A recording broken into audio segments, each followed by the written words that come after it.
Hello students, আজি আমি class 11 maths or straight lines chapter eta another important topic আমি discuss কৰিম তাত কি কৰিম আমি যেটো আমাৰ ইকুৱেচনৰ straight line ইকুৱেচনৰ standard form আছে হেতুক আমি বেলেগ ফৰ্মত কনভাৰ্ট কৰিম so basically আমাৰ standard form to কি আছিল this was the standard form ax plus by plus c equal to 0 মই capital A B আৰু C কিয় লিখিছো যাতে আমাৰ বেলেগ প্যাৰামিটাৰছৰ লগত কনফিউজন হৈ না যায় you will see why first আমি কি কৰিম এটোক slope intercept ফৰ্মত কনভাৰ্ট কৰিম we convert it into this form slope intercept form তো slope intercept ফৰ্মটো আমাৰ কি আছিল just for reference এটো ফৰ্ম আছিল y is equal to mx plus c but c is small letter m আছিল slope আৰু c কি হয় y intercept তো আমি এই ইকুৱেচনটো কেনেকৈ এটা ফৰ্মত কনভাৰ্ট কৰিম সি আমি কি কৰিব লাগিব y এৰ কোএফিচিয়েন্ট 1 কৰিব লাগিব সো by বাকি সব হেপেনে লৈ যাও -ax - c সো y এর কোএফিচিয়েন্ট 1 কৰিব হলে কি কৰিম you just divide both the sides by b and you will get y is equal to -a by b times x plus -c by b. So this is how you convert the standard equation into slope intercept form. It is standard equation কিবা এটা দিয়া থাকিলে আমি যদি negative of x or coefficient upon y coefficient কৰি দিও then আমি slope পাই যাম negative of constant term by y coefficient কৰি দিও যদি then আমি y intercept টো পাই যাম okay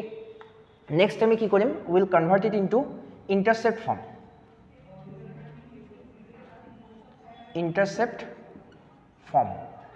What was the intercept form again? It was x upon a plus y upon b equals 1. এটা বুজি পালা কিহৰ কাৰণে মই এটো ক্যাপিটাল A ক্যাপিটাল B আৰু ইয়াতে স্মল b লিখিছো so that these two don't mix up. Anyway, so এতিয়া এটো ফৰ্মত কনভাৰ্ট কৰিব কাৰণে আমি কি কৰিম ফাৰ্স্ট আমি কনস্ট্যান্ট টাৰ্মটো হেপনে লৈ যাম আৰু both sides-ক ab দি ডিভাইড কৰি দিম so if we do that কি আহিব ax by ab plus by by